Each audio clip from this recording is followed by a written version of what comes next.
അസുഖം കുറവുണ്ട്, എന്നാലും ചെറുതായിട്ടുണ്ട്. ഇന്ന് പെട്ടുപോയല്ലേ, നോമ്പുതുറയൊക്കെ കുളവായിപ്പോയല്ലേ എൻ്റെ.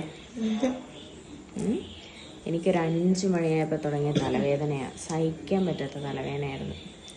അയാന് ബ്രോസ്റ്റർ ഉണ്ടാക്കണം എന്ന് പറഞ്ഞിട്ട് മാവിനകത്തൊക്കെ മുക്കിയെല്ലാം സെറ്റ് ചെയ്ത് വെച്ച് അവന് മാത്രം ഒരു 5-6 പൊരിച്ച്, ബാക്കി ഇപ്പോൾ പൊരിച്ചുകൊണ്ടിരിക്കുക. നോമ്പ് തുറന്നിട്ട് പച്ചവെള്ളം മാത്രം കുടിച്ചിട്ട് നിൽക്കുക ഞാൻ. ഇനി ഒരു ഗുളികയും കഴിച്ച് എല്ലാം നിൽക്കുക. ഇനിയിപ്പോൾ കഴിക്കണം, ഉറങ്ങണം. ഭയങ്കരമായിട്ട് വിട്ടുപോയി. ഞാൻ ഓർത്തില്ല ഇങ്ങനെ ഒരു അവസ്ഥ വരുമെന്ന്. അപ്പോൾ ഇതാ ബ്രോസ്റ്റർ. പിന്നെന്തായിരുന്നു, പിന്നെ നമുക്കിതാ മുട്ട ബജി ഉണ്ടായിരുന്നു.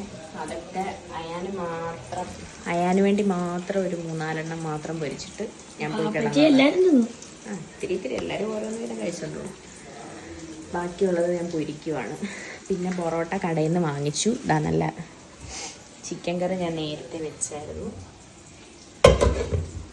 പിന്നെ ഞാൻ പോയി ഒരു അക്വേറിയം വാങ്ങിച്ചു.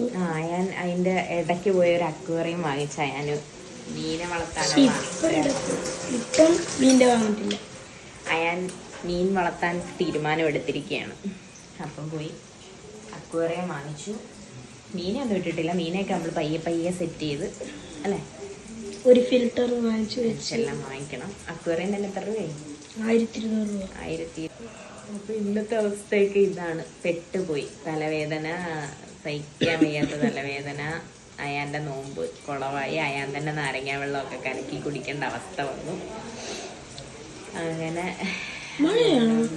കാറ്റുണ്ട് ഇന്ന്, കാറ്റും ഒരു മഴക്കാറ് പോലെ ഉണ്ട്. അപ്പോൾ പൊറോട്ട വാങ്ങിച്ചുകൊണ്ട് വന്നു. അപ്പോൾ ഇതാ ഇനി ചിക്കൻ കറി ഉണ്ട്. എന്തെങ്കിലുമൊക്കെ തട്ടിക്കൂട്ടിയിട്ട് വേഗം കഴിച്ചിട്ട് പോയി കിടന്നുറങ്ങണം. എന്നാലേ ഇത് ഒരു കിക്ക് മാറത്തുള്ളൂ.